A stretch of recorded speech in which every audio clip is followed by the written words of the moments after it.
Hello, friends. Night has already fallen, and the day was long and tiring. And now, it is time to rest. As always, I will tell you a kind legend that once took place in our beloved Middle-earth. So, settle in comfortably, gently close your eyes, and let our journey begin.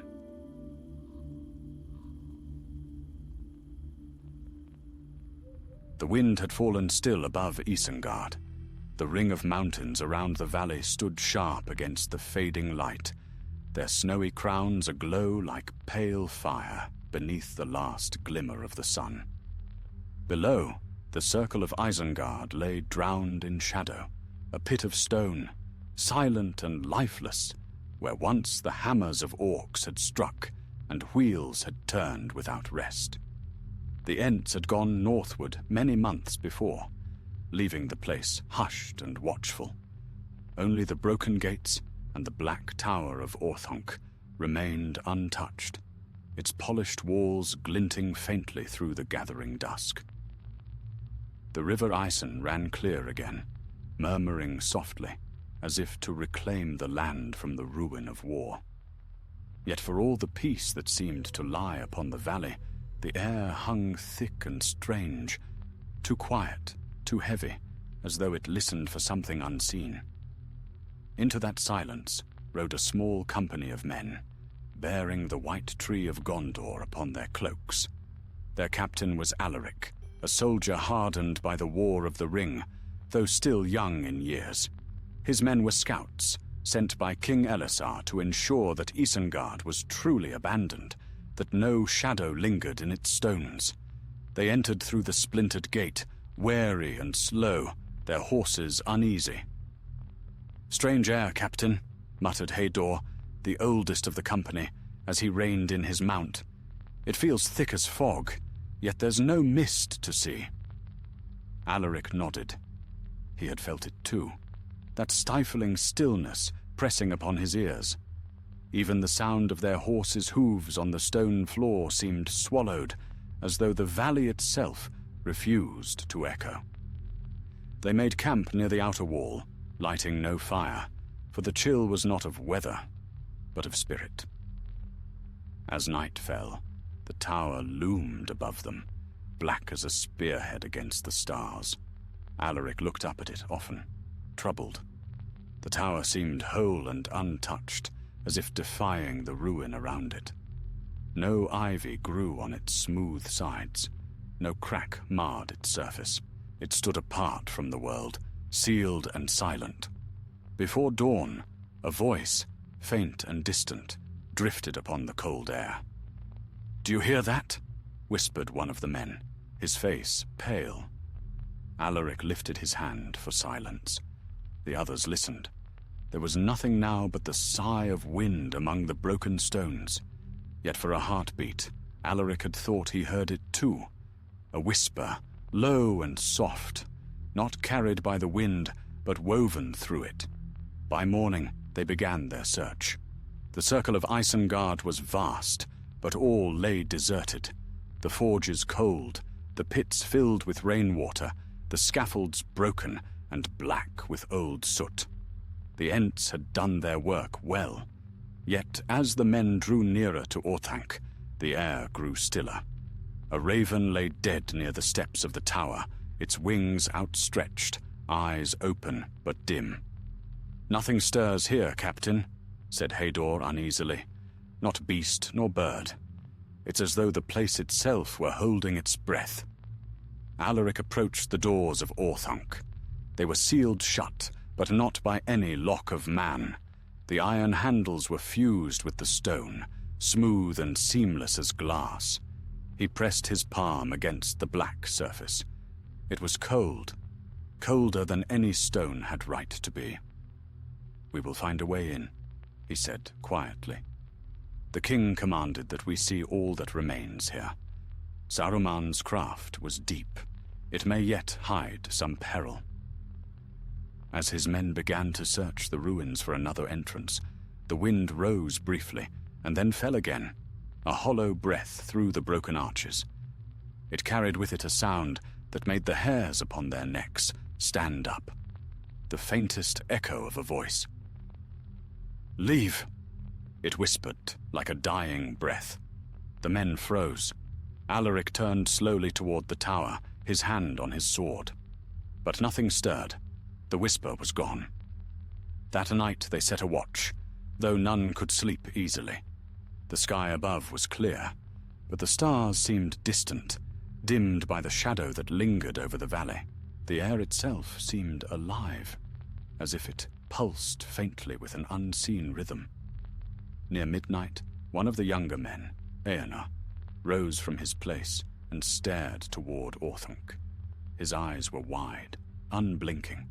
"Captain," whispered Hador, shaking Alaric awake. "Something's wrong with the lad."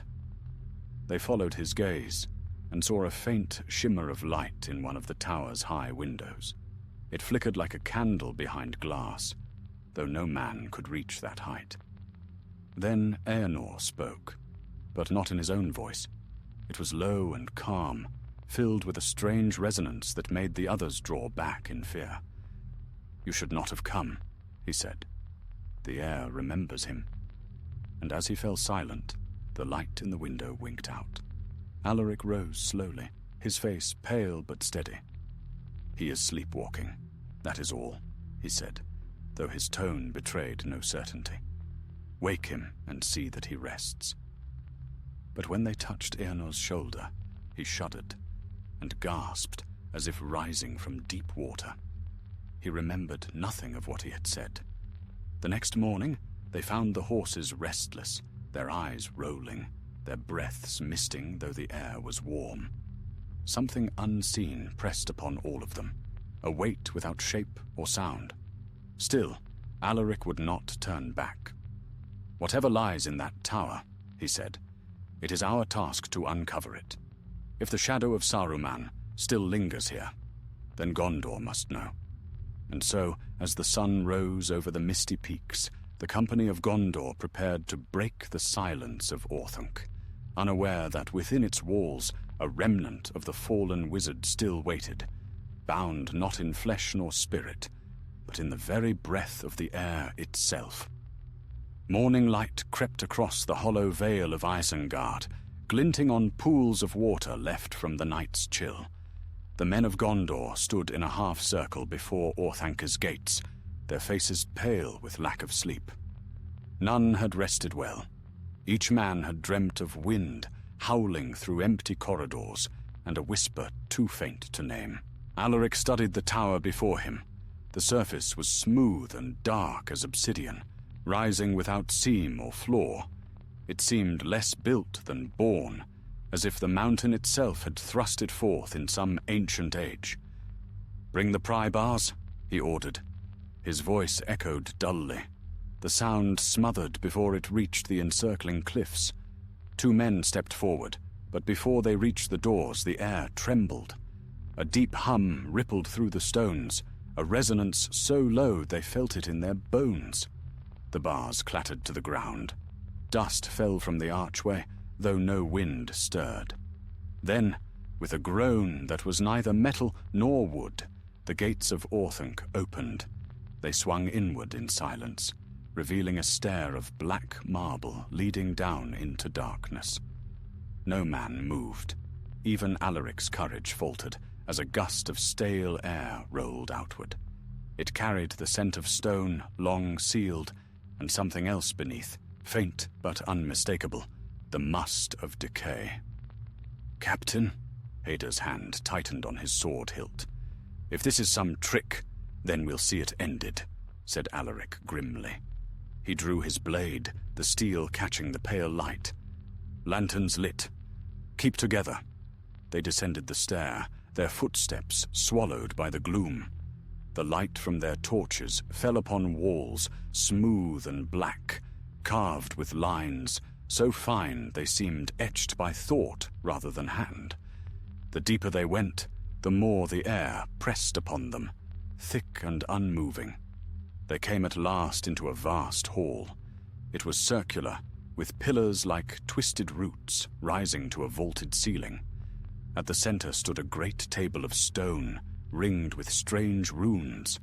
Upon it lay shards of dark crystal, fragments of a globe, each piece glimmering faintly with an inner light. "The Palantir," breathed Hador, "or what's left of it." Alaric approached slowly. The shards pulsed faintly, as though stirred by their presence. He reached out, but before his fingers touched the nearest fragment, the air shifted. A soft sigh, like a breath drawn close to his ear. Why disturb the silence? The voice came from nowhere and everywhere at once. It was thin, fading, yet steeped in command. Every man froze. The torches flickered. "Show yourself," Alaric called, though his heart thudded heavily. "By the authority of King Elisar, we claim this place for Gondor." Laughter, low, mocking, rippled through the air, echoing without source. Gondor, yes, ever eager to fill the thrones of fallen powers. The men glanced at one another in terror. Hador crossed himself, muttering an old soldier's prayer. "Who speaks?" Alaric demanded. There was silence. Then the air stirred again, and the voice came soft as smoke. "You name me dead. Yet death is not the end for those who have bent the wind to their will." A whisper passed among the men. A single name, Saruman. At that, the torches dimmed, as though a shadow had brushed the flame. The hall seemed to draw tighter around them. Alaric swallowed hard. The White Wizard was slain upon the road to the Shire.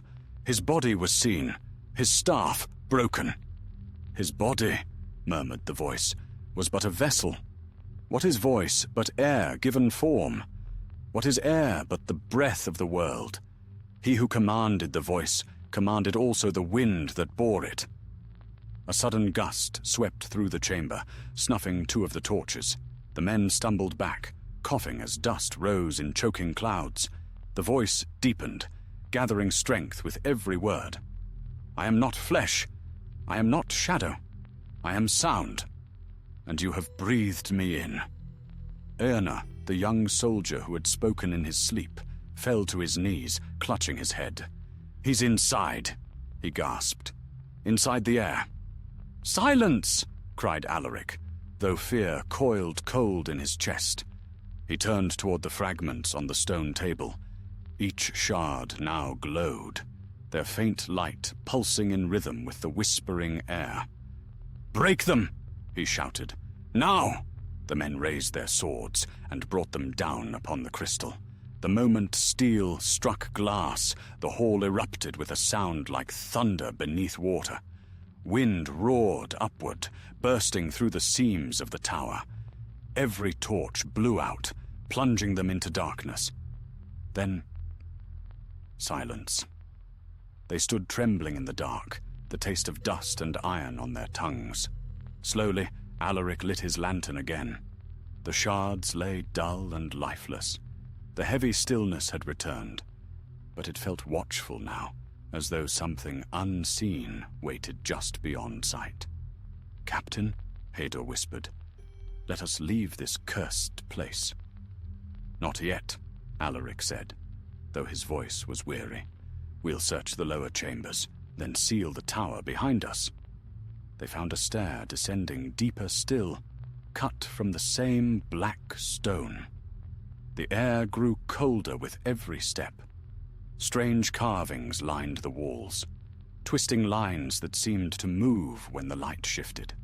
At the stair's end was a narrow chamber filled with relics, staffs broken in halves, tomes burned beyond reading, and hanging from the ceiling, a lattice of black metal rods. A wind chime of sorts, though no breeze stirred it. When Alaric stepped closer, the rods began to tremble softly, emitting a faint hum. Hador's face drained of color. "By the Valor." "What is that?" Alaric did not answer. He felt the sound in his chest, a vibration deep and wrong. The air thickened. The hum rose, and with it came words, faint but clear. "My voice endures." The rods shook harder. The men staggered back, clutching their ears as the hum became a shriek. Lanterns shattered. The stone walls quivered as if struck by invisible hammers. "Out!" Alaric roared. "Out now!" They fled up the stair, the sound chasing them like a storm. Wind howled through the halls of Orthanc for the first time in an age, carrying with it snatches of words. Broken, furious, alive.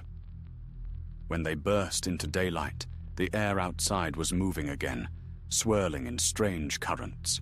The dead stillness was gone, but the wind that replaced it carried a chill that pierced bone. They mounted their horses in haste, yet even beyond the gates, Alaric thought he heard a whisper following them. Faint but certain, riding the breath of the air. The voice is not ended.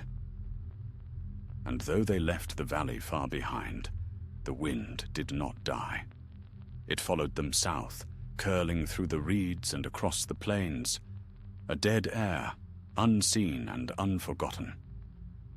For 3 days they rode south through the desolate lands that lay between Isengard and the Gap of Rohan. The wind followed them, restless and cold. It whistled through the grasses and around their helmets, whispering in a tongue no man could name. The men tried to speak little. Every sound seemed to linger too long in the air, as though the wind remembered it. At night, their fires sputtered and died quickly, smothered by sudden gusts. Horses shied at nothing. The men began to glance often at one another, for the silence between them had grown heavy and mistrustful. On the 3rd evening, as the sun fell behind the misty mountains, they made camp by a ruined waystone, an ancient marker left from the days of the kings of Rohan. Alaric sat apart from the others, sharpening his sword, but his thoughts were far from the blade. The memory of that black tower haunted him still. The shards of the Palantir, the strange chime that sang without wind, and that voice, proud even in death. Hardor approached, his cloak drawn close against the chill. "Captain," he said quietly, "the men are uneasy. They hear things in the dark." Alaric looked up. "Whispers?" Hador nodded. "Aye, like breath against the air. Eärnur swears it speaks his name." Alaric frowned. "Eärnur has not been himself since the tower. Keep him close, and tell the others, no one wanders alone after sundown." But even as he spoke, a sudden gust swept through the camp, scattering sparks from the fire. It carried with it a faint murmur, no louder than a sigh. The horses reared, snorting in panic. Hador's hand went to his sword. "It's him again! The wizard's ghost!" Alaric rose swiftly. "Ghosts do not ride the wind, old friend, but I think something of him yet clings to this world." The wind circled the camp once more, then faded to stillness. For a time no one spoke. Then, from the darkness beyond the firelight, came the soft sound of laughter, distant, mocking, and unmistakably human. The men sprang to their feet. "Who's there?" Alaric called, stepping forward. His voice echoed faintly, swallowed by the tall grass. No answer came. When dawn broke, they found Eärnur gone. His bedroll lay empty, the grass around it flattened. His footprints led eastward, toward the mountains. They followed the trail for hours until it ended at the edge of a shallow stream.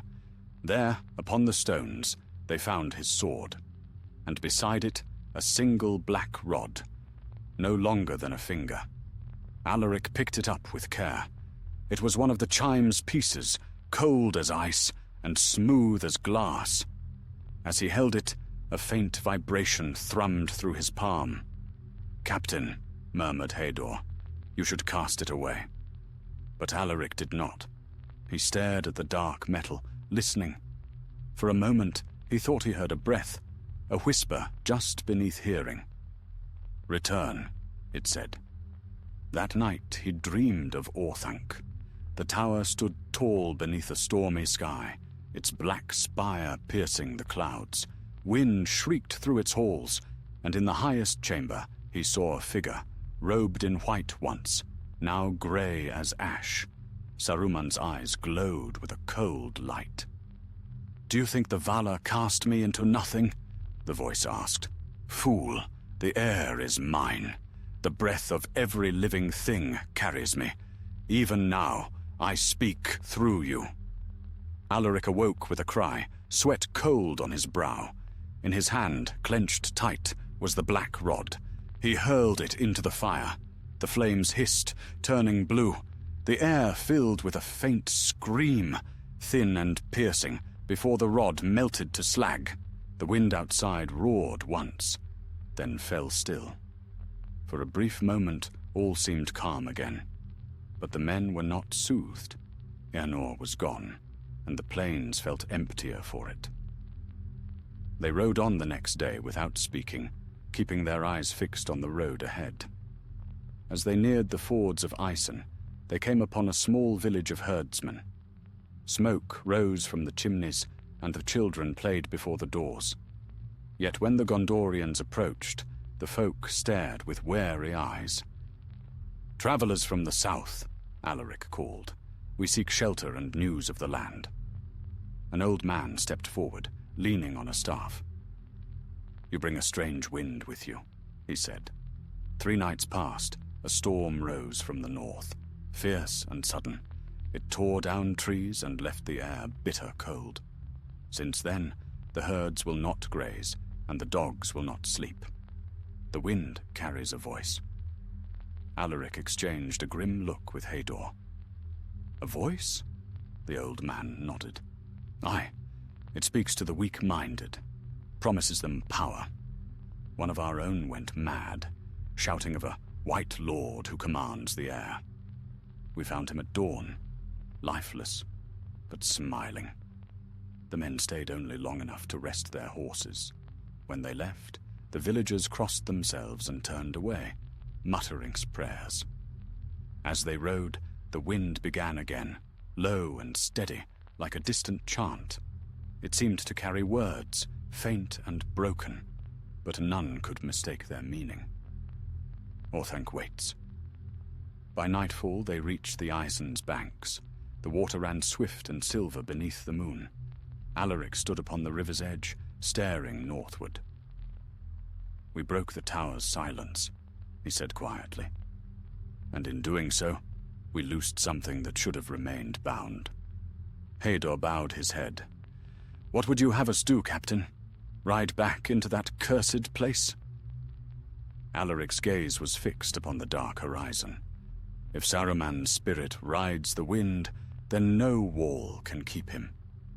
But perhaps the place of his power still binds him. If we do not end him there, he will wander the world, unseen, unheard, yet ever whispering. He turned to his men. "At dawn, we ride north again." A murmur rose among them, fear, disbelief. But Alaric's eyes were steady, and they knew him too well to doubt his resolve. When the first light of morning touched the land, the company of Gondor turned their horses toward the shadow of the mountains once more. The wind met them head-on, cold and sharp. It carried no words now, only the promise of something waiting, patient and vengeful, in the silent halls of Orthanc. And as they rode, the world seemed to hold its breath. The company rode in grim silence through the long valley that led once more toward the circle of Isengard. The wind blew steadily from the north, cold and smelling faintly of rain. The land grew wilder as they advanced. No sign of men, no sound of birds, only the whispering grass that bent and rose again in uneasy rhythm. For 2 days they followed the road, keeping close watch upon the sky. On the 3rd evening, when the sun was low behind the mountains, a strange haze began to gather ahead of them. A mist without moisture, pale and unmoving. It hung across the path like a curtain of smoke. Hador reined in his horse. "Captain, that is no common fog." Alaric stared into the dimness. Shapes seemed to shift within the haze, as though shadows moved behind it. "No," he said. It is waiting for us." He dismounted, handing his reins to one of the men. "We go on foot from here. No torches. The light will only draw it closer." They entered the mist, weapons in hand. The air grew thick and heavy, pressing against their lungs. Sound itself seemed muffled, as though swallowed by the haze. Alaric could barely see his men, though they walked only paces away. Then came a voice, soft, almost kind. "Why return, son of Gondor? You could have lived and forgotten." Alaric froze. The voice was in his ear, but no breath stirred the air. "Show yourself," he hissed. A faint laughter rippled through the mist. "You cannot see what has no form. You should have let the wind carry you home." The fog swirled, and out of it stepped a figure, tall, cloaked in rags of pale grey. Its face was hidden by shadow, but its voice was unmistakable. "Saruman," whispered Hador behind him. The figure inclined its head, as if amused. "The name lingers, though the flesh that bore it is dust. You destroyed my works, broke my staff, cast me down. Yet I learned one truth before the end, that power may live without body, if the will is strong enough to bind it." "You are nothing but a shade," Alaric said. His voice shook, but his hand was steady on his sword. "Whatever you were, your time is ended." "Ended?" The shade's voice deepened, echoing in the fog. "Tell me, Captain, do you not breathe? Every breath you take draws me deeper into your world. I am the air between words, the silence after sound. You cannot kill what cannot die." The mist thickened, swirling faster. The men began to choke, clutching at their throats. Their eyes rolled white as they gasped for breath. Alaric swung his sword, the steel cutting only emptiness. "Fall back!" he shouted. "To clear air! Now!" They stumbled through the fog, dragging one another forward, until at last they burst into open wind. The haze fell behind them like a curtain closing. The men collapsed to the ground, gasping. Hador spat and cursed. "He plays with us, Captain. We are mice in his claws." Alaric knelt beside him, his mind racing. He said he bound himself to the air, to sound. His gaze lifted toward the mountains. "Then we must unmake that bond, destroy whatever holds him to this world." "And how do we do that?" asked one of the younger men, his voice trembling. "We can't strike at air." "We can," said Alaric slowly, "if we find its heart." By dawn they reached the outer ring of Isengard. The gates lay open as before, but the valley beyond was changed. The pools of water had dried to mud, and the ground was cracked, as though thirsted for years. The Tower of Orthanc loomed untouched, yet now it seemed to shimmer faintly in the sunlight, as if wrapped in a thin veil of heat. The men approached warily. No sound greeted them, not even the cry of a raven. When they crossed the ring wall, the air grew heavy again. Alaric drew forth a small vial from his belt, clear glass filled with a pale, flickering light.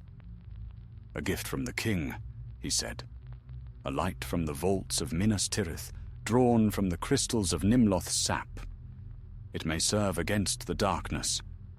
He uncorked it, and the light flared softly. The heaviness of the air lessened. The men straightened, breathing easier. They entered Orthanc once more. The great doors which had opened for them before now stood ajar. Inside, the hall was much as they had left it, yet the fragments of the palantir were gone. Only the marks of their blades remained upon the stone table. "The pieces have vanished," murmured Hador. "Not vanished," said Alaric grimly. "Carried away by the wind."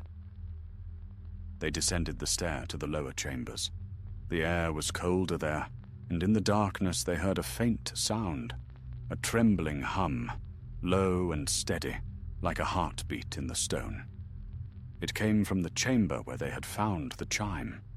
When they entered, The lattice still hung from the ceiling, but it was no longer still. The rods swung gently, though no breeze stirred. Each one glowed faintly red, like embers in a dying fire. Alaric raised the vial, and its light shone upon the black metal. The humming grew louder, forming words that rolled through the chamber like a chant. Wind of the world, bear my will. Breath of the living, serve my voice. The men backed away in fear, but Alaric stepped forward. This is his anchor, he said. The chime binds him still. He drew his sword, its blade gleaming white in the holy light. Stand ready, he commanded. The moment his blade struck the first rod, a scream burst from the air. The walls shook, dust raining from the ceiling. The rod spun wildly, clashing together in a discordant fury. "You dare!"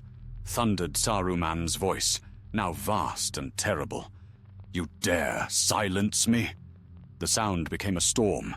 Wind howled through the tower, tearing at their cloaks, driving them to their knees. The light in Alaric's vial flickered, dimming. Hador crawled forward beside him. "Captain, the light! Cast it into the chime!" Alaric hesitated only a heartbeat. Then he hurled the vial upward. It struck the black metal, and in that instant, the chamber filled with blinding radiance. The wind screamed. Not with fury, but with pain. The chime shattered, each rod exploding into shards that dissolved into mist. The air rushed outward in a single, violent breath that swept through the tower, through the valley, and into the mountains beyond. When the light faded, all was still. The hum was gone. The air lay calm and lifeless once more. Hador lifted his head, coughing. "Is it over?" Alaric rose slowly, looking around. "For now," he said. "But the air still holds its memory. It may never be wholly clean again." Outside, the wind was gentle, carrying only the scent of rain. Yet as they left Orthanc behind, Alaric thought he heard, faintly, so faintly that it might have been his imagination, a single whisper carried upon the breeze. Voices fade, but air endures. He did not look back. The storm broke over Isengard that night, not of rain or thunder, but of wind alone.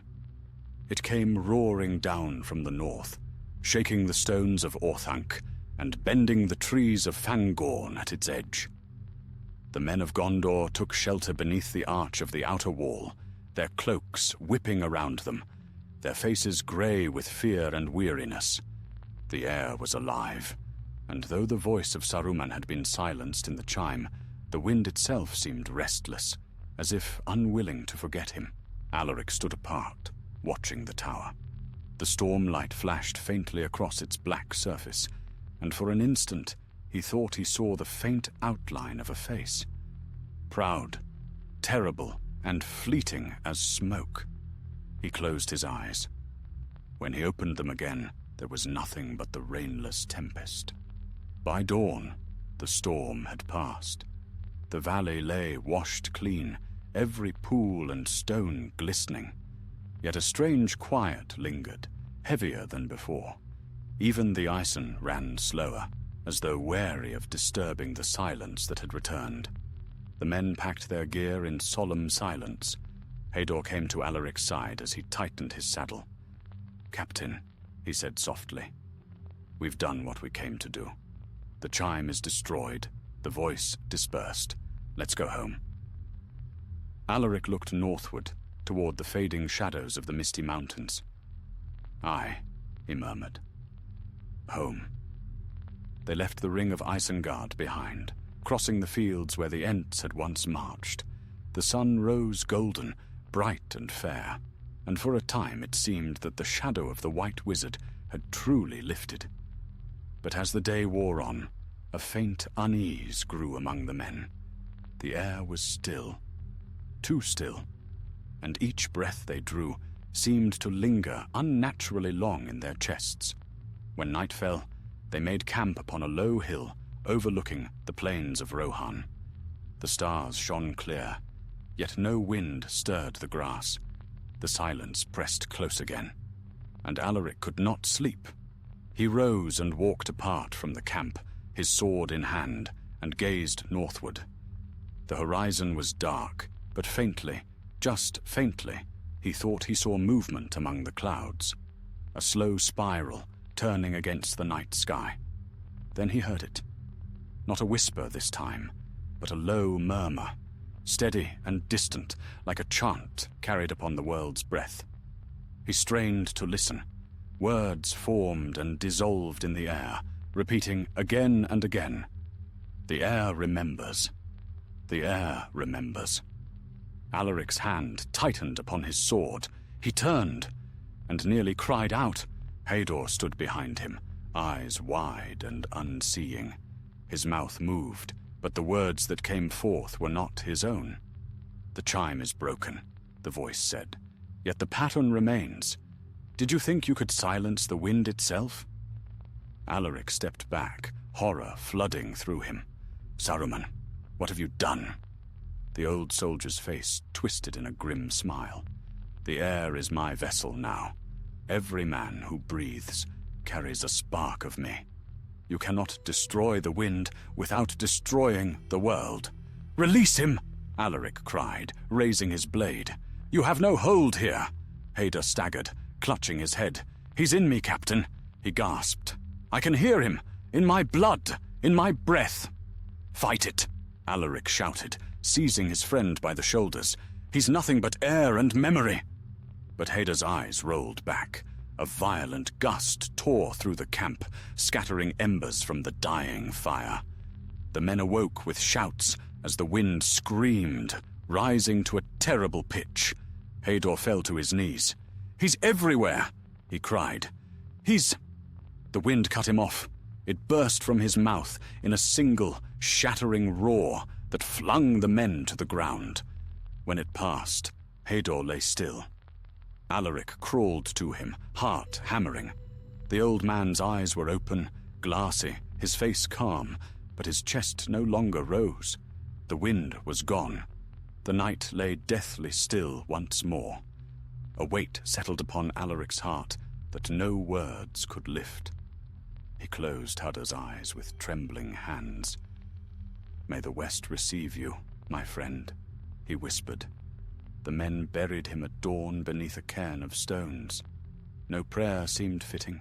As they stood around the grave, the wind rose faintly, soft and sorrowful, and for a fleeting moment, Alaric fancied he heard Hador's voice carried upon it, whispering farewell. They rode south again, weary and silent. The men no longer spoke of the tower or the wizard, but each carried a shadow within. The air itself seemed changed. Thinner, colder. Even when the sun shone bright upon the plains, the wind that touched their faces felt empty, like breath drawn from a hollow chest. That night, they camped near the Entwash, where reeds whispered softly in the current. The men slept uneasily, but Alaric did not. He sat by the water's edge, listening. The river murmured faintly against the stones, yet beneath its song he heard something else. A faint, rhythmic pulse. A whisper threading through the rush of the current. The air remembers. He rose, sword in hand, searching the darkness. Nothing moved, save the grass bending beneath an unseen breeze. Then, from across the water, a figure appeared. Faint, luminous, and terrible. Not Saruman, as he had been in life, but a shape of light and shadow, shifting like mist. His eyes burned with cold fire. "You cannot end what was never whole," the spirit said. "My voice was the wind. My breath, the world itself. Destroy my vessel, and still I live." Alaric lifted his sword, though his hand shook. "You are bound to the tower no longer," he said, "but neither are you free. You are a whisper without body, a wind without land. You have no power here." Saruman's ghost smiled, a cruel, knowing smile. "No power? Then why do you tremble, man of Gondor? Why do your men dream my dreams? The world will forget my name, but not my sound. The air itself will carry it long after your bones have turned to dust." The image began to fade, dissolving into mist. As it vanished, the wind rose once more, sighing through the reeds. When the morning came, the men found Alaric still at the water's edge, his sword lying beside him, his eyes fixed on the horizon. He did not speak for a long time. When he did, his voice was low and hoarse. "We have slain him," he said, "and yet he lingers. Perhaps he will fade in time, perhaps not. But so long as the world draws breath, some part of his whisper will remain." The men said nothing. They gathered their things, and together they turned their faces toward Gondor. Behind them, the wind stirred once more. Gentle, almost kind, moving through the tall reeds like a sigh of remembrance. Whether it mourned or mocked, none could tell. And so the company rode on, southward into the sun, while behind them, in the empty vale of Isengard, the air lay quiet, listening. They crossed the plains of Rohan in silence. The wind was soft now, no longer the howling storm it had been. But the men rode with the unease of those who know an unseen presence follows close behind. For though the sky was clear and the air bright with morning, none could shake the feeling that they were being watched, not by eye or form, but by the air itself. Alaric kept to the lead, his gaze fixed southward. The others followed, weary and gaunt, their cloaks tattered, their spirits worn thin by the journey. They had faced a thing without shape or shadow, and the fear of it had sunk deep into their hearts. To face an enemy of flesh was one thing, to battle the unseen was another. By the time they reached the hill country near the Entwash, dusk was falling. The light of the setting sun lay red across the land, and far in the east the white mountains glimmered faintly like teeth of frost. The men made camp near a ring of old stones, remnants of some forgotten age. They lit no fire, for none wished to draw the wind's attention again. As darkness settled, Alaric sat apart from the others. He had taken to quiet since Hador's death. The weight of command pressed heavy upon him, but heavier still was the memory of the wizard's voice, that cold, cunning tone that had once bent kings to its will. It haunted his sleep, whispering from the edges of dream. He took from his pack a small scrap of parchment, Hador's last writing. Before they had entered Orthanc, the old soldier had scrawled a few lines of verse from the lore of the Westfold, words meant to ward off evil air. "Breathe not the breath of the faithless wind, whose whisper walks where death has been. For silent airs may bear a lie, and those who heed them shall not die, but fade, unseen where shadows lie." Alaric read the lines again and again, his lips moving soundlessly. Yet even as he read, the air seemed to stir, carrying a faint echo of laughter. He rose and turned slowly. "You cannot have him again," he whispered into the night. "He is gone beyond your reach." The laughter ceased, replaced by the faint sigh of wind through the grass. When dawn came, a mist lay heavy over the land. The company rode warily through it, following the slow bend of the Entwash toward the south. By mid-morning, they came upon a small farmstead. Smoke rose thinly from its chimney, but no voices greeted them. "Stay close," Alaric murmured. They dismounted and approached on foot. The doors hung open, creaking softly. Inside they found signs of flight, overturned chairs, scattered bread, a spilled cup still damp. But no people, only silence.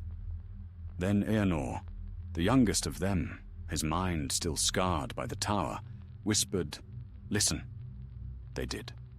And faintly, from the rafters above, they heard a sound, soft, rhythmic, like the hum of wind through narrow pipes. Alaric's blood ran cold. He climbed the ladder to the loft. There, Hanging from the beam was a small wind chime of black metal. It swayed gently, though no breeze touched it. Another fragment. He drew his sword. "Stand back." But before he could strike, the chime gave a single, pure note, and the air in the house changed. It thickened, alive and full of breath. The sound deepened, becoming a voice. "Did you think to flee from me, little captain? I am in every whisper of the world. You cannot burn the wind." Alaric brought his sword down. Sparks flew as the blade met metal. The note broke into a shriek that flung him backward. The house groaned, its timbers quivering. The others rushed to pull him out as the walls shuddered under the force of the unseen storm. When at last they stumbled into the open, the roof caved in behind them, and the wind fled into the sky with a scream that echoed across the plains. The men stared as the mist scattered, revealing the morning sun. Éomer fell to his knees. "He's following us," he said. "Everywhere we go, the air brings him back." Alaric rose unsteadily, brushing the dust from his cloak. "Then we must end it where it began. In the tower." The men groaned in dismay.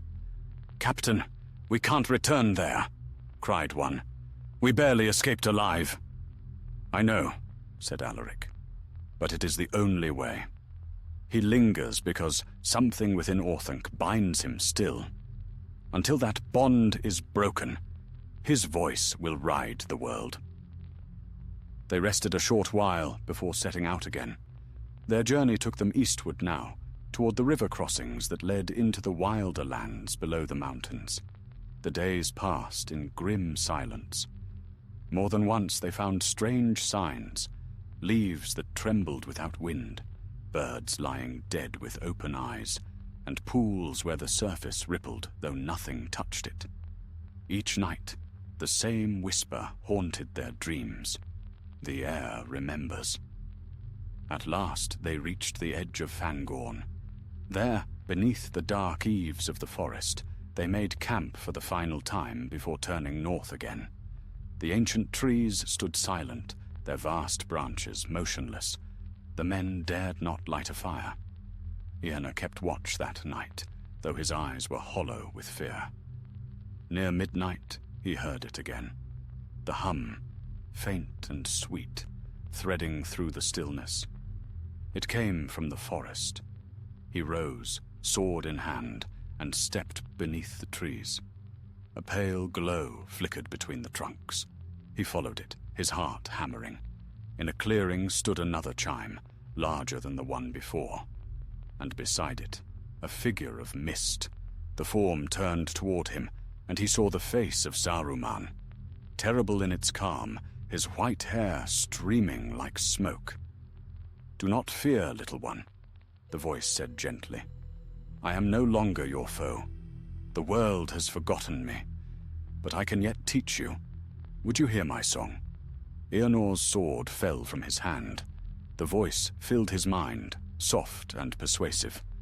"Yes," he whispered. At dawn they found him. His body lay in the clearing, eyes open, lips curved in a faint smile. The chime beside him was silent. Alaric knelt, grief and fury burning in his chest. "Enough," he said. "No more of this." He turned to his men. "We ride now, without rest, without fear, to Orthanc, to the end." And as they mounted and rode north through the wild lands once more, the wind rose behind them, not as an enemy now, but as a challenge, as though daring them to finish what they had begun. Yet in its breath they could still hear, faint and eternal, the whisper of the White Wizard, carried upon the living air of the world. For 3 days and nights they rode north again, through lands where no sound seemed to dwell. Even the hooves of their horses fell muffled upon the earth. It was as though the air itself listened, waiting for their breath to still, their courage to waver. Yet Alaric pressed on, grim and silent, his eyes fixed upon the distant shadow of the mountains. The wind had grown strange. Sometimes it would lie utterly still for hours, and then, without warning, rise in a single violent gust, tearing through the grass, whispering snatches of words before falling mute again. The men learned not to speak when it blew. To answer a whisper in such a wind was to invite madness. By the time they reached the borders of Isengard, their faces were hollow and their hearts heavy. The circle lay as they had left it, the stone ring scorched and broken, the tower of Orthanc standing black and perfect at its heart. But the air was not dead as before. It was moving, swirling, alive with a strange light that shimmered faintly above the ground. They dismounted at the shattered gate. Alaric looked up at the tower, his hand upon his sword. "This is the end," he said, quietly. "Whatever still binds him to this world lies within those walls. We finish it or die here." The men said nothing. They followed him, step by step, across the barren floor of the vale. The nearer they came, the colder the air grew. It was not the chill of winter, but the stillness of breath held too long. The very world seemed to wait for something to break the silence. The great doors of Orthanc stood open, as though expecting them. A pale light spilled from within, not fire nor lantern, but a ghostly gleam that pulsed like a heartbeat. When they crossed the threshold, a sound filled the vast hall, the faint murmur of air moving through hollow stone. It grew into a whisper, then into a voice that seemed to rise from the tower itself. "You return again, bold men of the south. Have you not yet learned that the wind obeys no master?" Alaric's hand tightened upon his sword hilt. "We have learned that even the wind can die, if bound by pride." A laugh echoed through the hall, deep and mirthless. "You think me prideful? Nay, mortal, I am the voice that once commanded nations, the breath that bent mountains. I was betrayed by lesser wills, by trees and halflings, by the folly of men. But I endure." The light above the floor gathered, shaping itself into a swirling column of air that shimmered with fragments of color, white and gray, like a storm contained within glass. From its heart a shape began to form, the ghostly outline of a tall man robed in tattered white, his face half-formed, his eyes burning with a pale flame. "Saruman of many colors," whispered one of the men. The apparition raised its head. "That name no longer binds me. I am the breath unending." "Then breathe your last," Alaric said, stepping forward.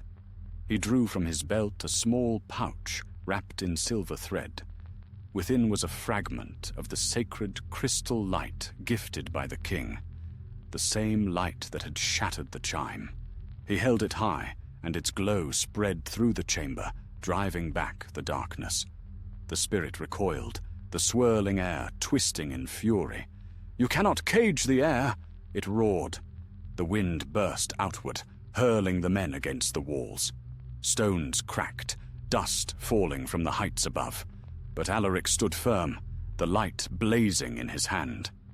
"The wind may not be caged," he said through gritted teeth, "but it can be stilled." He hurled the crystal toward the column of air. It struck the center and exploded in a blinding flare. For a moment, all was white.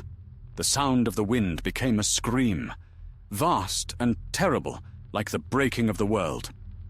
Then, silence. When the light faded, the hall was empty. The air was utterly still, cold as death. Saruman's shape was gone. Only the faint scent of rain lingered. The men staggered to their feet. Some wept, others stood in stunned quiet. Alaric alone walked to the center of the hall where the light had burst. There, upon the stone, lay something small, a single white feather, trembling faintly, though no breeze touched it. He picked it up. It was warm. "Captain," said one of the men behind him, "is it over?" Alaric turned the feather in his hand. "Perhaps," he said. "Perhaps not." They left Orthanc behind once more. The valley lay still beneath a pale sky, the river running clear again.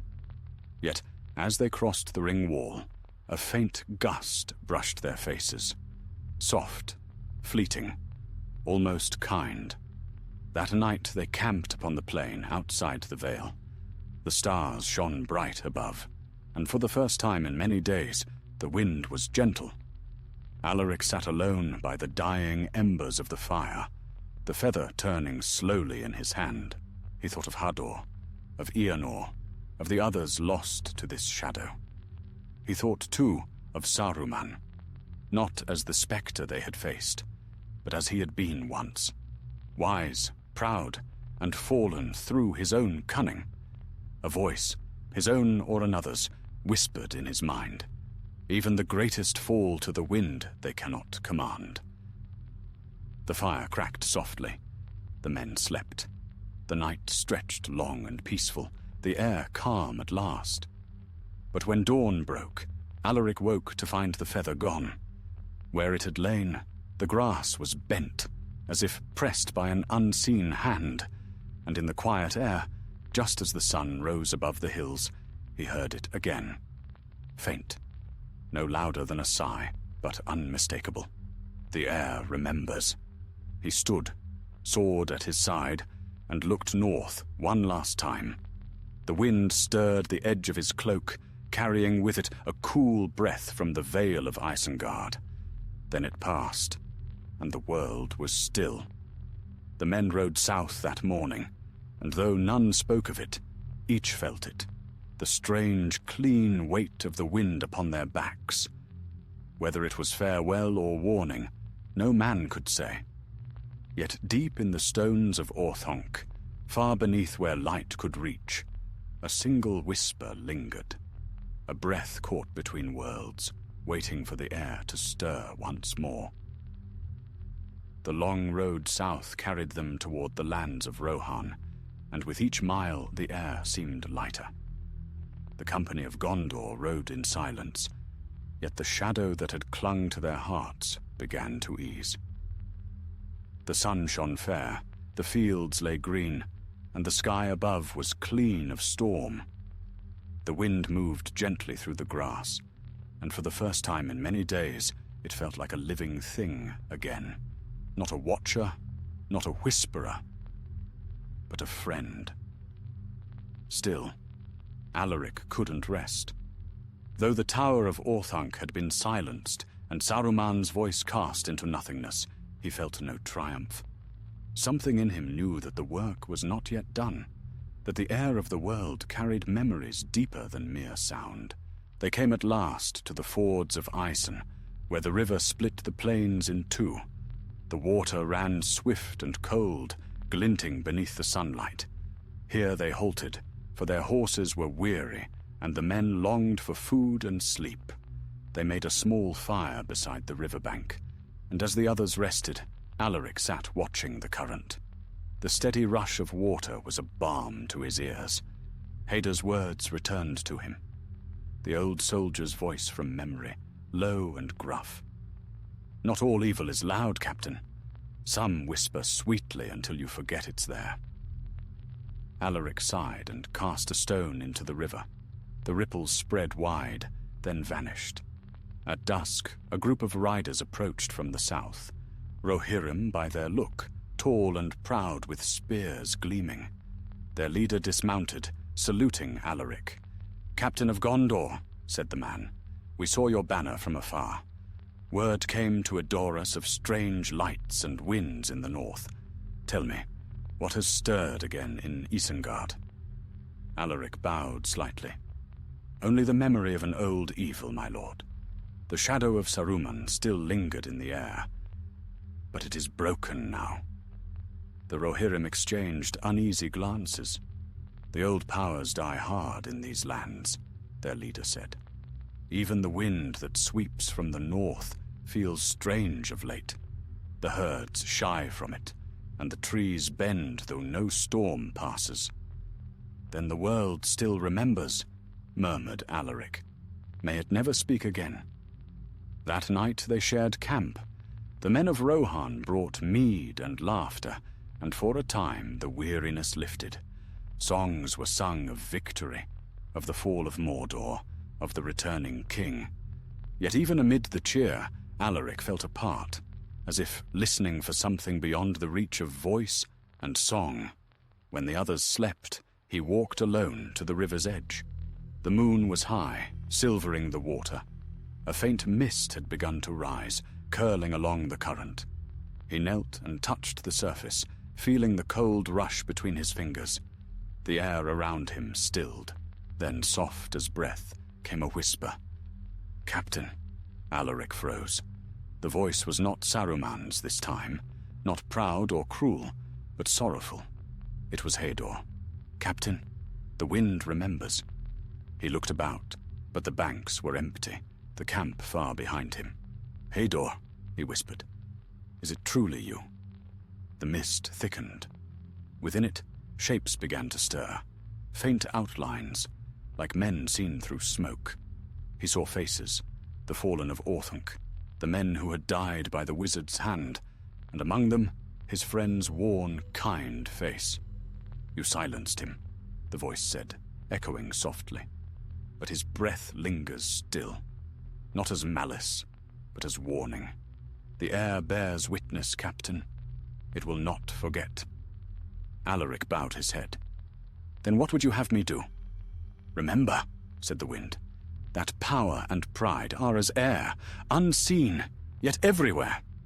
Guard the words you speak, for the wind carries them, and one day they may return." The mist parted, and the faces were gone. The river flowed on, clear and swift. Alaric stood for a long time, the chill of the water clinging to his skin. When he returned to camp, dawn was breaking. The Rohirrim were saddling their horses, the men of Gondor gathering their things. Alaric mounted his steed and raised his hand in farewell. "Ride in peace, sons of the Riddermark," he said. "Tell your king that Isengard sleeps at last." They rode south and east, toward Gondor's borders. The land grew warmer, the hills golden beneath the sun. Yet even here, in the gentler air, Alaric could sometimes feel it.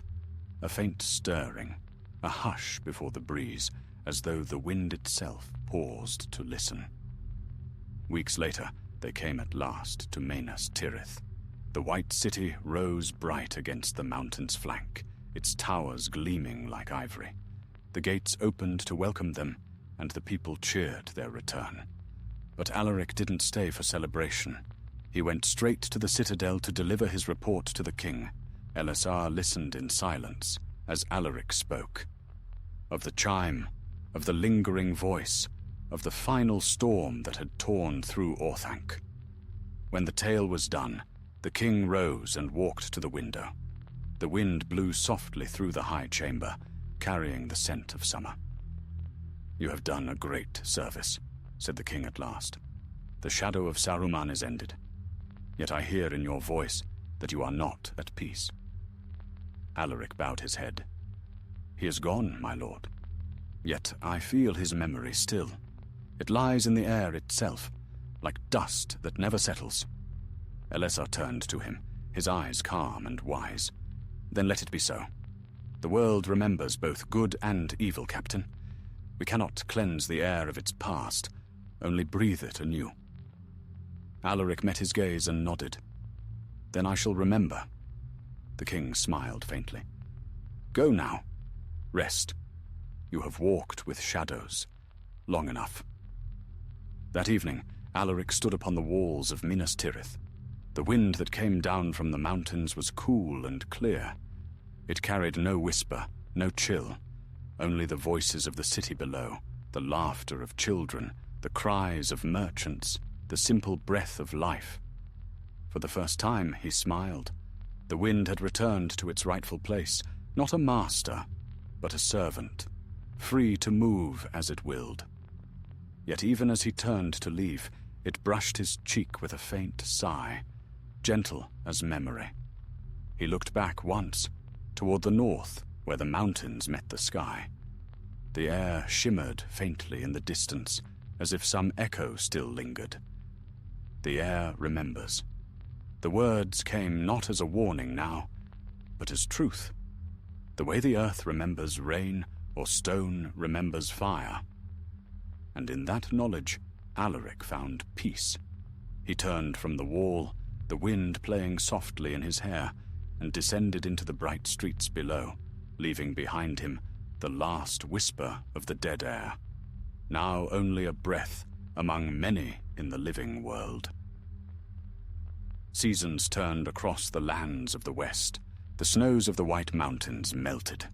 The Anduin swelled with spring, and the fields of Rohan grew green again beneath a gentler sky.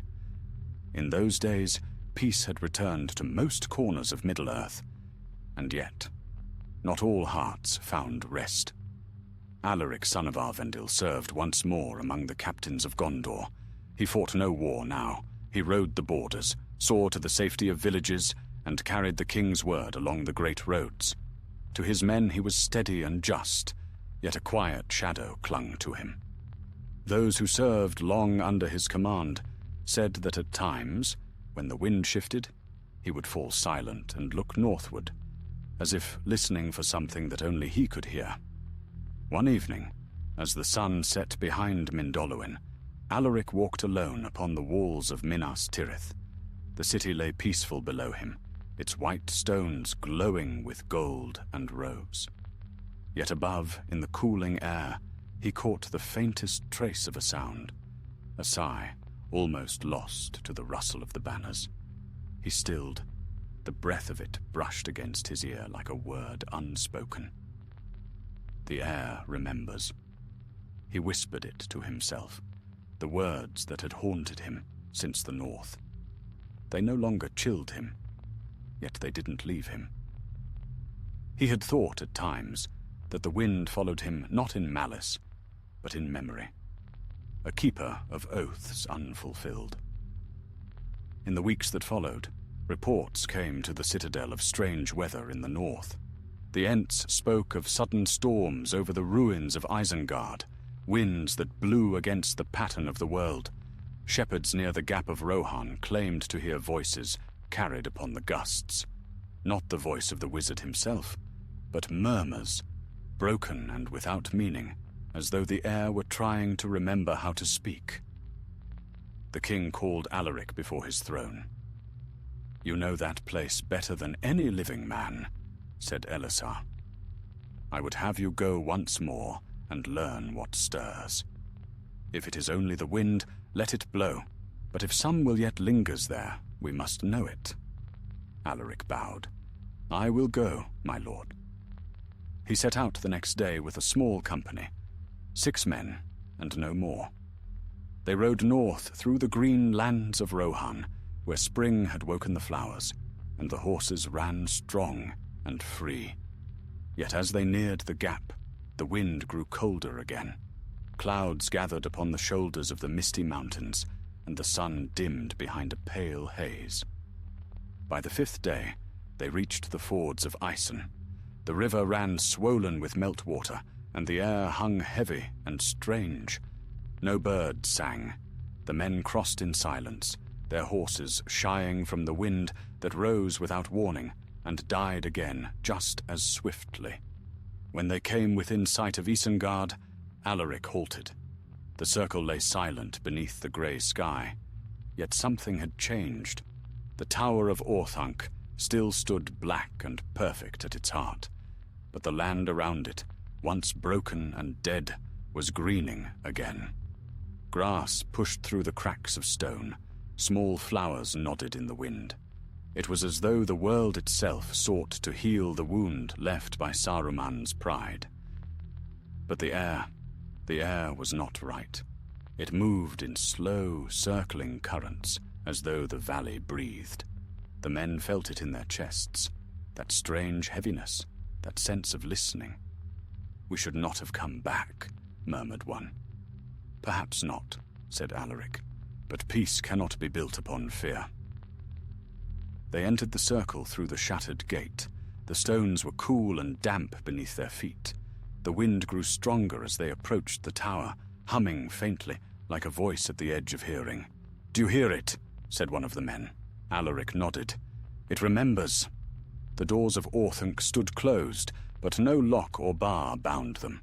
Alaric laid his hand upon the cold black stone. It pulsed faintly beneath his touch, not with heat, but with something like breath. He turned to his men. "Whatever still lingers here, it is bound to the tower itself. We do not fight it with steel. Remember that." They stepped inside. The air was dim and thick. Dust swirled in the torchlight like smoke. The great hall was empty, but a sound rose faintly from below. A steady rhythm, slow and deep, like a heartbeat echoing through stone. Alaric descended the stair alone. The air grew colder with each step, until frost rimed the walls. When he reached the lower chamber, he saw that the cracks in the floor, where once the black chime had hung, were glowing faintly with light. The glow pulsed in time with the rhythm, brightening and fading like breath drawn and released. He knelt, pressing his hand to the stone. It thrummed beneath his palm, alive. "You should have left it, Captain," said a voice behind him. He turned sharply. No one stood there, only the shifting air. "I am not he," said the voice. It was faint, like wind through reeds. "I am what remains, not Saruman's will, but the echo of it. The air does not forget the sound it has carried." Alaric stood slowly. "Then you are no spirit," he said, "only a memory." The air stirred, forming faint ripples in the torchlight. "Memory is power enough. The world is built of it. Wind, earth, water, all remember. When the wizard fell, his breath did not fade. It joined the air of the world. What you hear is not him, but what the world recalls of him." "Then let the world forget," Alaric said. "It cannot," whispered the wind, "but it can forgive." The light in the floor grew brighter, filling the chamber with a soft, steady glow. The hum deepened, not harsh or angry now, but gentle like a lullaby. Alaric sheathed his sword and closed his eyes. "Then rest," he said quietly. "Let your echo fade." He felt the air shift, not away from him, but through him, like the passing of a sigh. The light dimmed. The hum slowed, then ceased. The frost melted from the walls. When Alaric opened his eyes, the chamber was dark again, empty save for the sound of his own breath. He climbed back to the hall above. The men waited anxiously, but one look at his face told them that the battle was done. "It is finished," he said simply. They left Orthanc as the sun broke through the clouds. The wind blew lightly through the valley, carrying the scent of rain and grass. No whisper followed them. No shadow stirred. At the edge of the circle, Alaric paused and looked back one last time. The tower stood silent and proud, the last gleam of light upon its peak fading into the sky. For the first time, it seemed truly empty, and when the breeze touched his face, it felt only like wind. No more, no less. He smiled then, faintly but truly, and rode south with his men, leaving behind the long echo of Saruman's breath, now at last a memory of the air, a whisper bound not to fear, but to the quiet forgiveness of the world. When Alaric and his men returned once more to Gondor, spring had passed into summer. The fields of the Pelennor shone gold beneath the sun, and white gulls circled above the towers of Minas Tirith, crying softly as though in song. The shadow that had lain upon their hearts was gone, yet none who rode in that company would ever forget the silence of Isengard, or the strange peace that had come when the last breath of Saruman faded from the world. The king received them in the high hall of the citadel.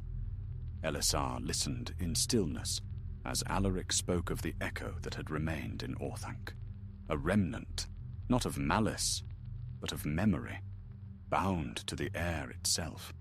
When the tale was told, the king rose and looked northward through the high windows.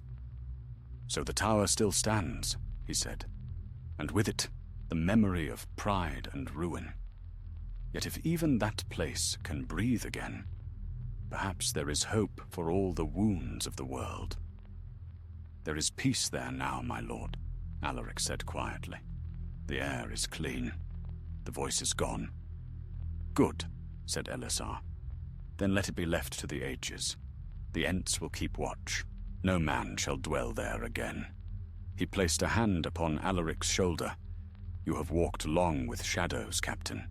Rest now. Gondor has need of those who remember, but not of those who are haunted." Alaric bowed deeply. "I will try, my king." Days passed, and he did as he was bidden. He walked often in the gardens of the houses of healing, where the scent of herbs and the murmur of fountains filled the air. The healers spoke kindly with him, though they could not mend what lingered unseen. Each evening, when the wind came down from the mountains, he would pause and listen. Sometimes he fancied he could still hear faint voices, not words, but the low, eternal song of the world breathing. In time, the others from his company went their own ways. Some returned to Rohan. Others settled near the Anduin or took service under the White Tower. Only Alaric remained near Minas Tirith. He had grown quiet, his hair streaked with silver, yet the strength of his eyes had not dimmed. One autumn morning, word came that travelers from Fangorn had reached the city. 2 Ents and a man of Rohan, who rode with them as herald. The news spread swiftly, for few had seen such beings since the end of the war.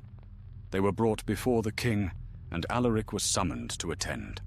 The Ents bowed their great, creaking heads, and spoke in their slow, deep voices.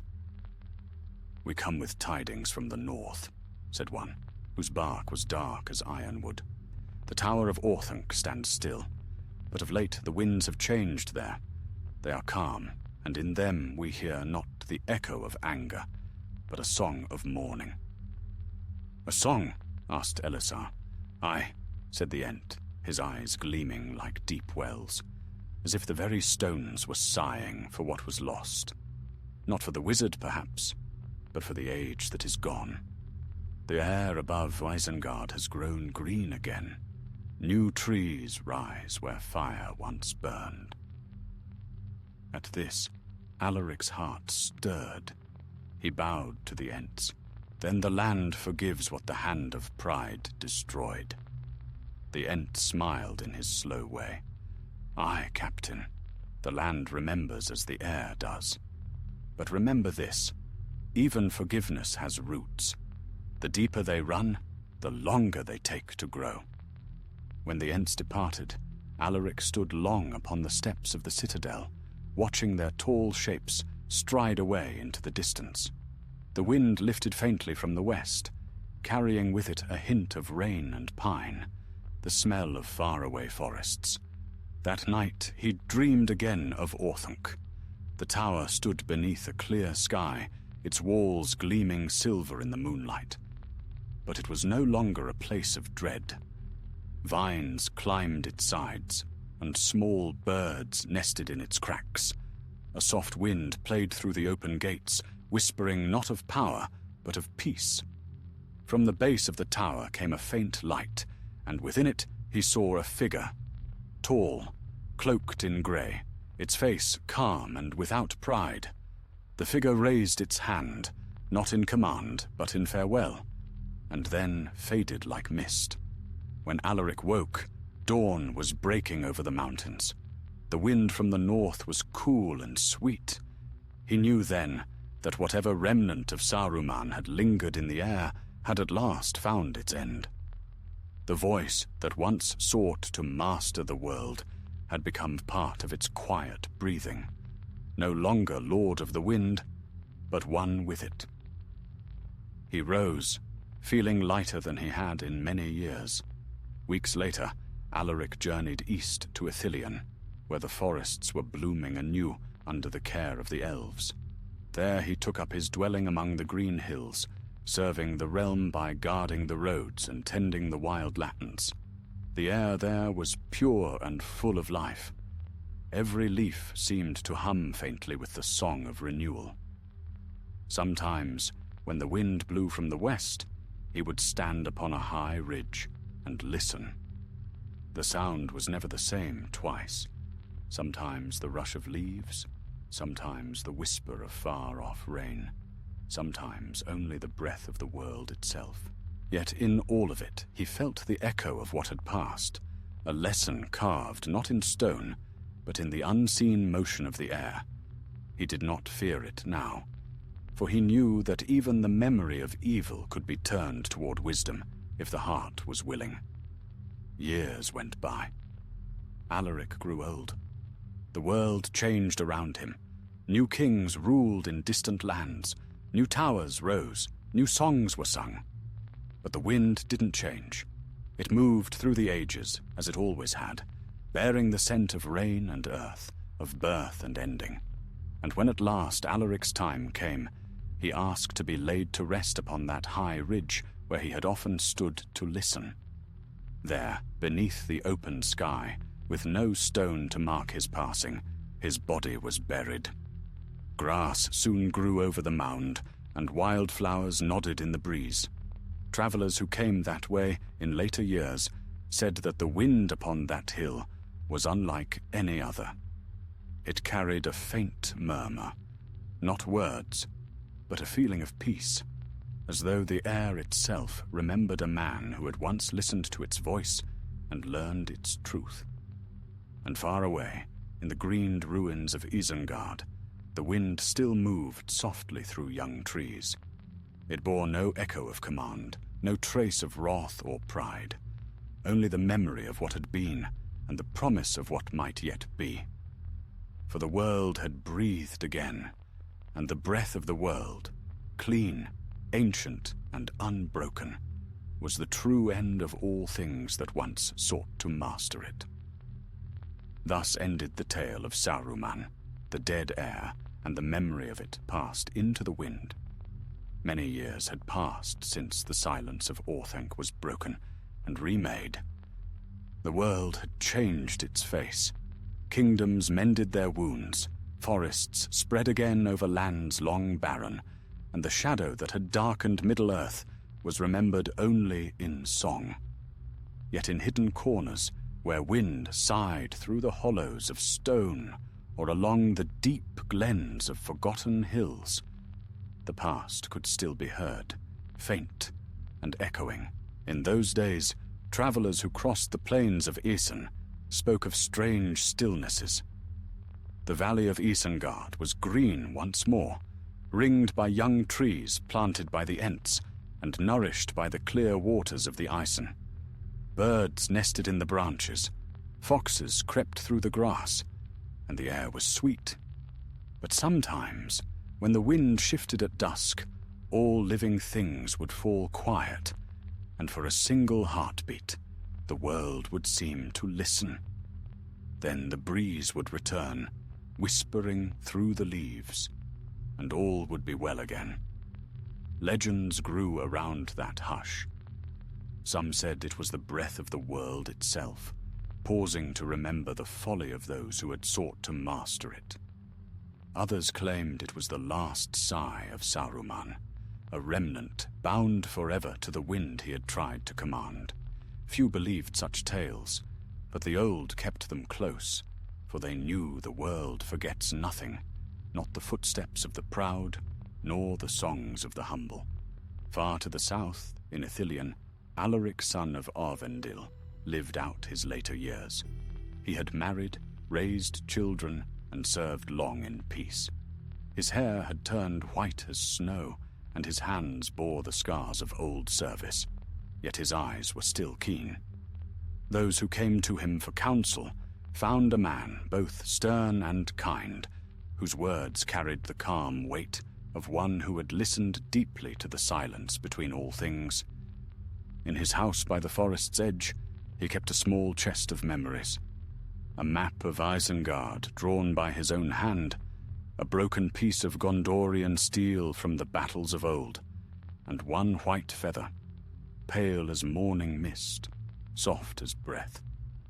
He never spoke of it, though at times he would take it out and hold it to the wind, as though listening to the voice of a long-lost friend.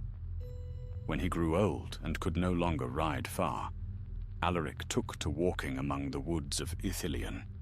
The forests there were rich and full of song, the work of Prince Faramir and the elves who had come to tend the land. Birds of many colors sang among the branches, and the air was fragrant with pine and growing things. Yet even here, Alaric would sometimes pause, his head tilted, as if catching some faint murmur beneath the music of the leaves. One evening, as the sun sank red behind the mountains and the wind turned cool from the west, Alaric sat upon a stone overlooking the glimmering river. The breeze stirred the tall grass about him, and for the first time in many years he thought of Orthanc, of that black tower rising against the sky, of the roar of wind and the whisper of voices that had followed him through half a lifetime. He closed his eyes, and in the stillness he heard again that old refrain. The air remembers. But the words no longer held dread. They came as a promise, a quiet truth that every breath leaves its mark upon the world, that nothing spoken or done is ever wholly lost. "Then remember this," he murmured, gazing into the sunset, "that men may learn wisdom from their folly, and that the world endures beyond both." A soft wind touched his cheek, warm and kind. He smiled and let it pass through his fingers. That night, Alaric lay upon his bed beneath an open window. The moon rose over the woods, and the air was filled with the scent of summer. His breathing grew slow, steady, and then ceased, as gently as a sigh. When his kin found him in the morning, he lay as one asleep, his face peaceful. The white feather rested upon his chest. It had not been there when he went to rest. They buried him upon the high ridge overlooking the forests he had loved. No stone marked the place, only a simple cairn of smooth river rock and a sapling planted beside it. In the days that followed, a curious thing was noted by the rangers who passed that way. The wind upon that hill was never still. It whispered always among the grass, sometimes soft, sometimes strong, but always bearing a note of calm. Years turned to decades, and Alaric's name became a tale told to young riders of Ithilien, of the captain who faced the breath of a fallen wizard and freed the wind itself. They said that when storms came down from the north, the thunder would echo like distant drums, but no lightning ever struck the ridge where he lay. The air there was sacred, the elders said, cleansed and watchful. In time, the sapling grew into a tall tree with silver bark and leaves that shone faintly in moonlight. The folk of the land called it the Tree of Breath. When the wind moved through its branches, it made a sound unlike any other, not the sigh of common leaves, but a deep, harmonic tone, gentle as a lullaby. Travelers who rested there spoke of dreams filled with calm voices and the scent of rain. Far away in the north, the circle of Isengard also changed. Where once there had been ruin, now stood a forest of young trees. The Ents had done their work well. Orthanc itself still rose in its perfect darkness, untouchable by root or vine, yet no shadow fell from it. Birds nested upon its heights, and at its base a spring had burst forth, clear and singing. Sometimes, when the wind blew from the south, it passed through the valley and struck the tower's smooth face with a sound like a sigh. Then all the forest would hush, as though listening, and when the breeze moved on, the sound would fade, leaving behind only peace, the peace of a wound long healed. So the memory of Saruman the White was folded into the breath of the world. His pride, his downfall, his voice that once commanded armies, all were now part of the great silence that lies beneath the music of the living. And the wind, moving over hill and sea, carried both sorrow and wisdom alike. For the air remembers, and through remembrance, the world endures. Thus ended the tale of those who broke the dead air, and the voice of the fallen wizard became at last what it had never been in life, a whisper of humility, a warning to all who would seek to master what was meant only to move freely beneath the open sky. Long years rolled onward, and the tale of Saruman and the dead air passed into legend.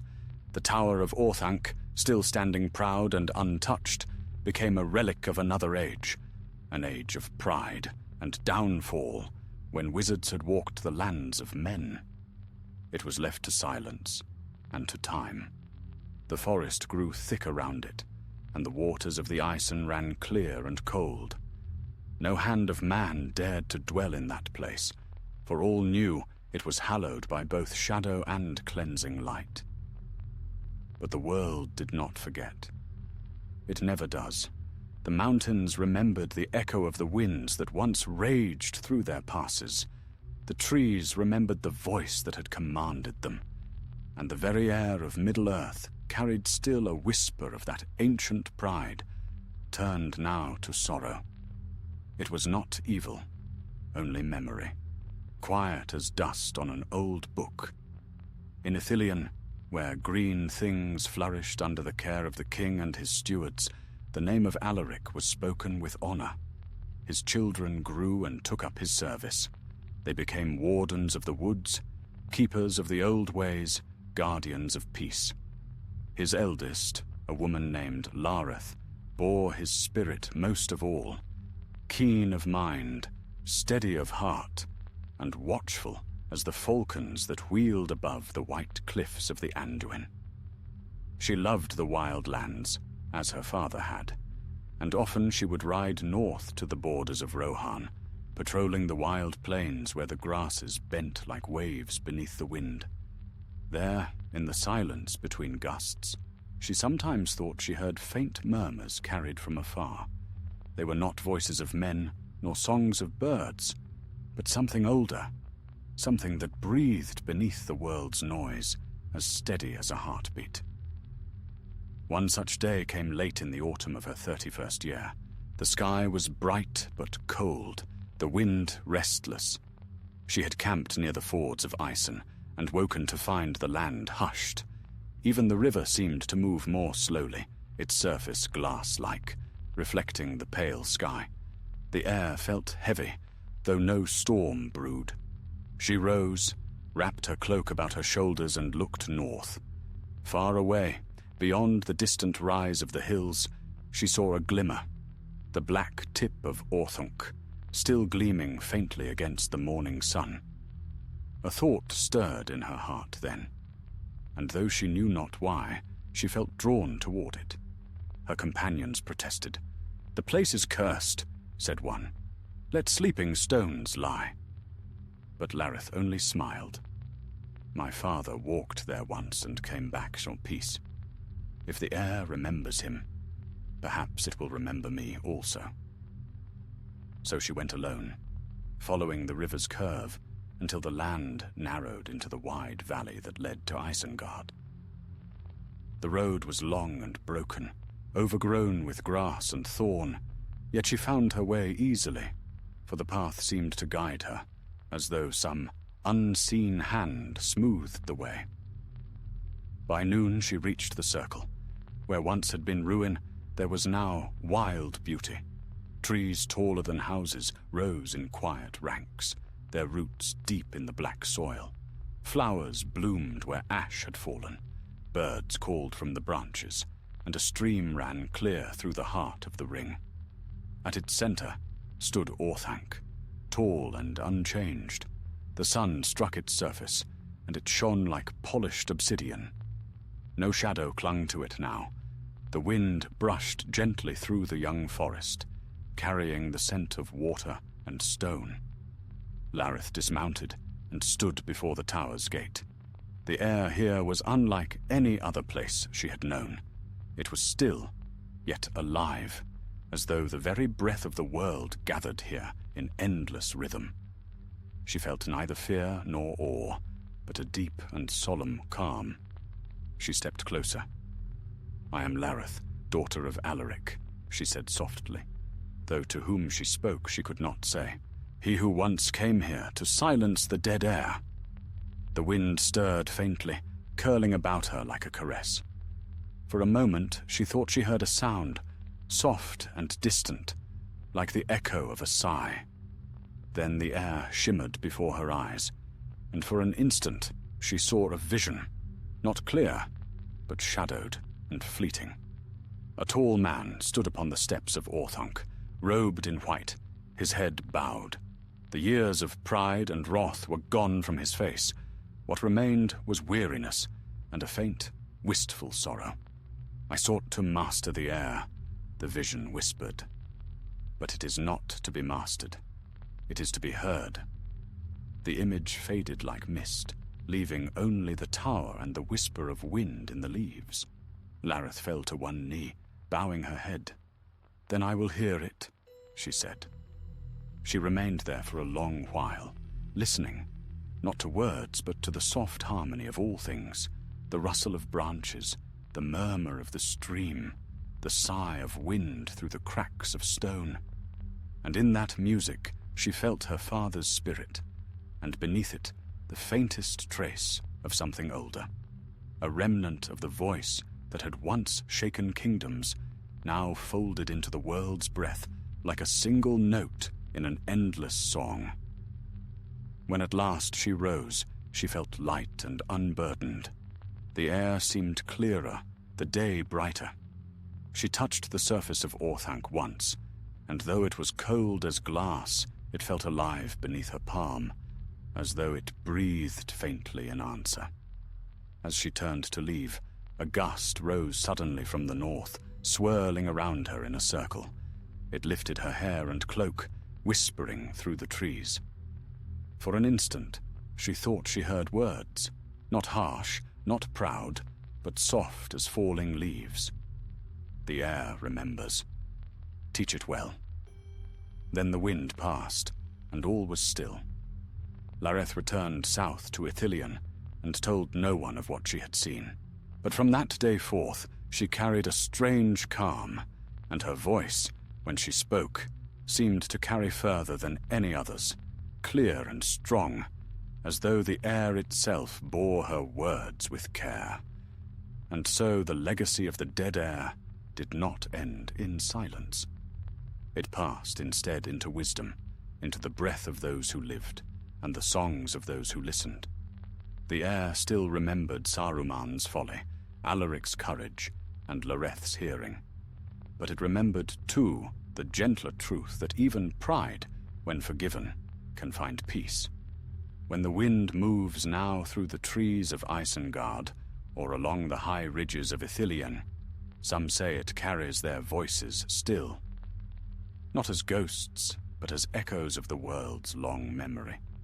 And those who pause to listen may hear within it not warning nor fear, but the quiet harmony of all things that have lived and passed away, bound together in the endless breath of Middle-earth.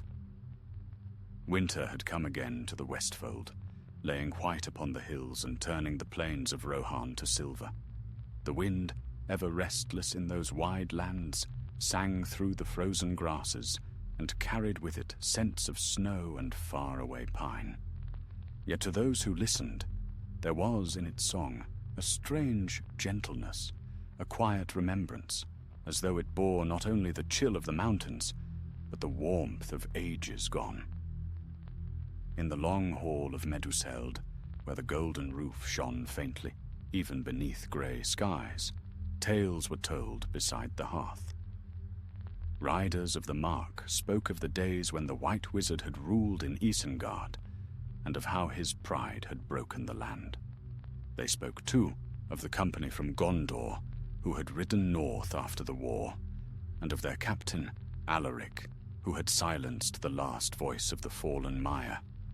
Children listened wide-eyed, and the elders nodded solemnly, for in Rohan, memory was long, and stories were carried on the wind as surely as the cries of horses.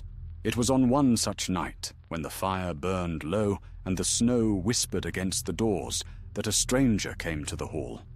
He was tall and cloaked in grey, his face half hidden, his eyes bright with a light that seemed both young and ancient. The guards let him pass without word, for there was about him a presence that stilled the tongue and calmed the heart. He bowed before the king, Elfred, grandson of Eomer, and said softly, "I am a traveller out of the south, and I bring tidings of the north. I seek shelter for a night and the lending of an ear, for the wind bears a tale I am bidden to tell." The king gestured to the fire. "Then sit and speak what the wind has taught you." The stranger smiled faintly and drew back his hood. His hair was silver, his eyes grey as the sea. "Long years ago," he began, "there was a man of Gondor who came to the ruins of Isengard. There he found the breath of a fallen power still lingering in the air, a voice without body, a will without form. He faced it, and he stilled it, and the wind was freed from its chains." "We know that tale," said an old rider near the hearth. "Alaric, he was named. It said the wind itself bent to him before he died." The stranger inclined his head. "Aye, and what was freed that day did not perish, but was changed.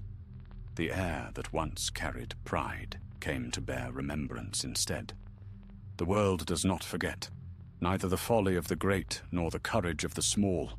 Even now, if one stands upon the hills of Isengard when the sun sets, one may hear the wind singing, not of mastery, but of peace." A hush fell upon the hall. Outside the storm rose, battering the golden doors, but the stranger's voice did not falter. "I have walked those hills. I have heard that song. And I tell you this, not all who fall are lost beyond healing. The air remembers, aye, but it forgives also." The firelight flickered across his face, and for an instant, those who watched thought they saw something unearthly in his gaze, a glimmer of light unshadowed by age. The king leaned forward. "You speak as one who knew this man. Tell us your name, if you will." The stranger smiled, and in that smile there was both sadness and wonder. "Names are but breaths of the air," he said. "They fade, as all things fade. But if you must have one, call me Lorwyn, for that was my mother's choosing." He rose then, pulling his cloak about him. "I thank you for your hearth and your listening. I go now to the north, where old winds still move among the stones." "Stay," the king said. "The night is bitter, and the road is long." But the man only shook his head. "The wind waits for no one." He turned and left the hall, and though the guards followed to the threshold, they found no trace of him upon the snowy path. Only a breath of air moved past them, cold and sweet, and it seemed to bear a whisper, soft as a sigh, fleeting as dawn. The air remembers. The next morning, the storm had cleared. The plains lay bright beneath the rising sun, and the wind blew gentle from the north. In its breath there was no chill, only a calm strength that stirred the hearts of all who felt it. Years passed, and the tale of the grey wanderer who came to Meduseld in the winter spread through Rohan and beyond.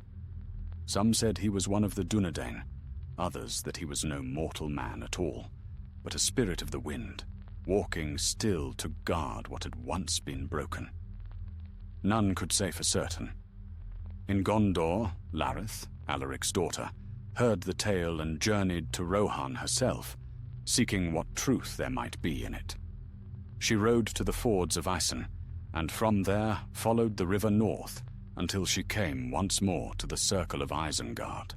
The forest had grown tall and deep.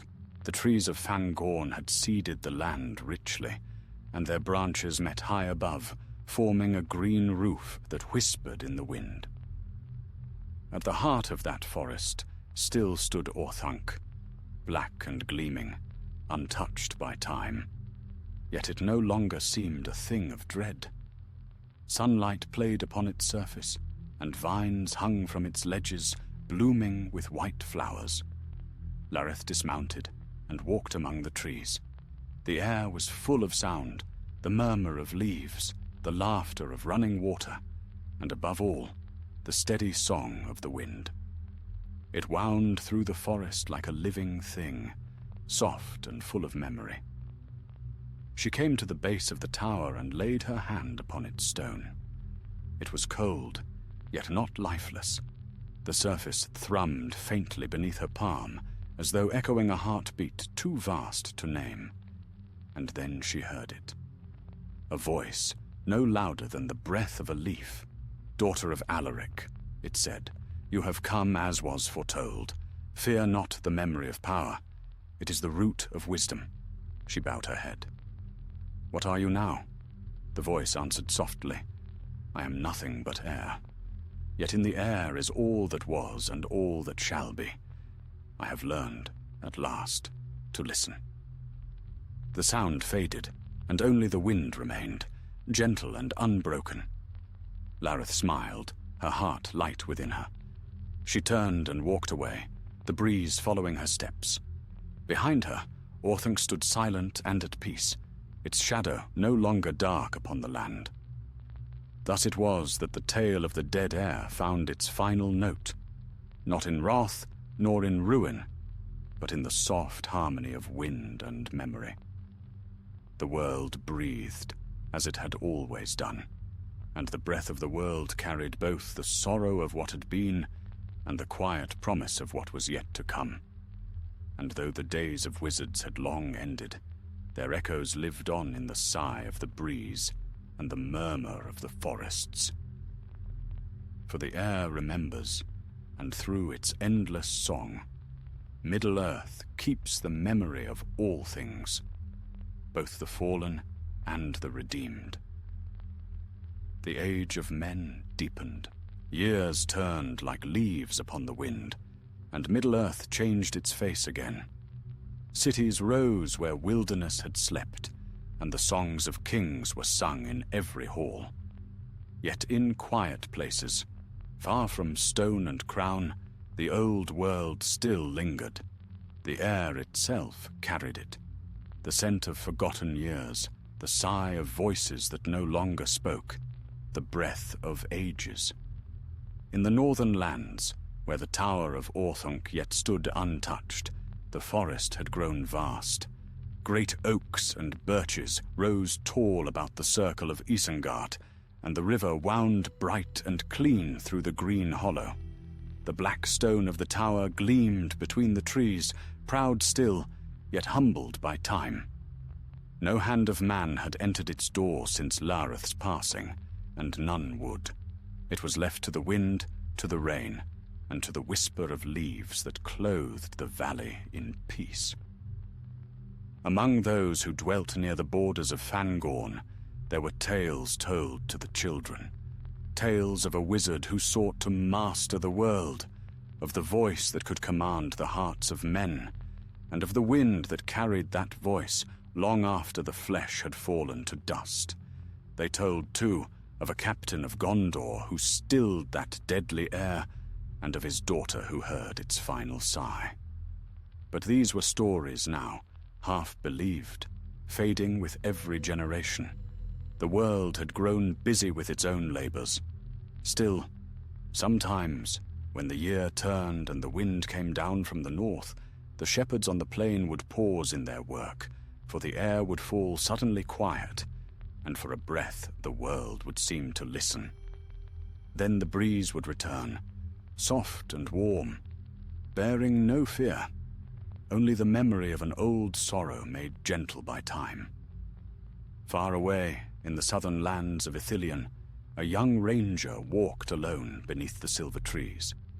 His name was Edric, and though he knew it not, he was of the line of Alaric, the captain who had faced the dead heir.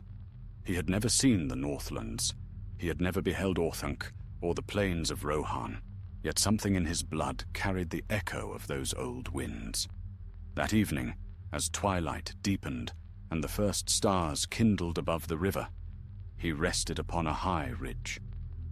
The world lay still below him, green woods fading into shadow, the slow gleam of the Anduin, the dark shoulders of the mountains beyond. The air was mild, scented with rain. He closed his eyes and listened. At first he heard only the ordinary sounds of night, the rustle of leaves, the distant cry of a bird, the faint hum of insects. But beneath them, deeper than hearing, there came another sound, the soft, steady rhythm of the world breathing. It was as if the land itself slept lightly, murmuring in dreams. A whisper moved through the branches, no louder than a sigh. "Do you hear it?" it seemed to ask. Edric started, but there was no fear in him, only wonder. "Who speaks?" he said softly. The wind stirred his hair, carrying the scent of far-off pine. "I am the breath of all things," it murmured. "I am the memory that lingers when the voice is gone. The world remembers its wounds, but it remembers its healing also." He rose slowly, his heart beating in rhythm with the breeze. "Why do you speak to me?" "Because you listen," said the wind. "Few do now. The world grows loud with its own making. Yet still I move among the hills and across the seas, bearing the songs of the first days and the last. I carried the pride of Saruman once, and the courage of those who silenced him. I carry now only the truth that remains." "And what truth is that?" "That all power fades, but the breath of the world endures. Even in silence, it speaks." The wind fell still. Edric stood long upon the ridge, gazing at the stars that wheeled slowly above the mountains. In his heart there grew a quiet certainty, a knowing beyond words, that what he had heard was no dream. He felt the world around him, vast and old, bound by memory but free in its living breath. When he returned to his people, he said nothing of it. Yet from that day forth, those who followed him noticed a change. His voice, when he spoke, carried far across the fields. His words held the calm of one who knows the measure of silence. In time, he became known among the rangers as Edric Windborn, for wherever he went the air seemed to follow, soft and listening. And so the tale of the dead heir lived on, not in fear, but in wisdom. The whisper of Saruman's pride, the breath of Alaric's courage, the calm of Lareth's hearing, all were folded into the song of the world. The air had become its keeper.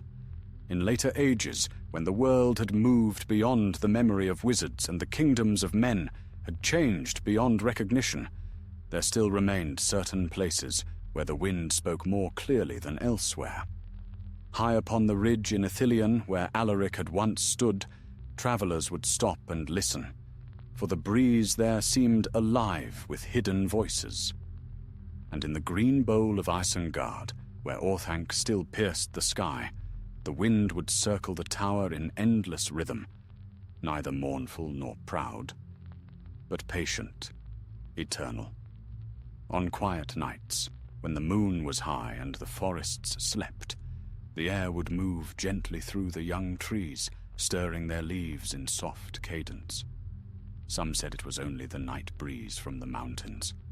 Others, listening closely, swore they heard within it a faint harmony, a weaving of many voices, distant yet familiar, a wizard's regret, a soldier's vow, a daughter's song, and the laughter of the living world. And though no man could tell when the story truly ended, it was said by those who kept the old law that the wind had at last found peace. No longer bound by pride or sorrow, It had become what it was always meant to be, free and full of remembrance. Thus the breath of Saruman, once a curse upon the world, became part of the world's own music. The dead air was dead no longer. It lived now in every leaf that trembled, in every wave that broke, in every word spoken with truth, for the air remembers, and in remembering, it forgives.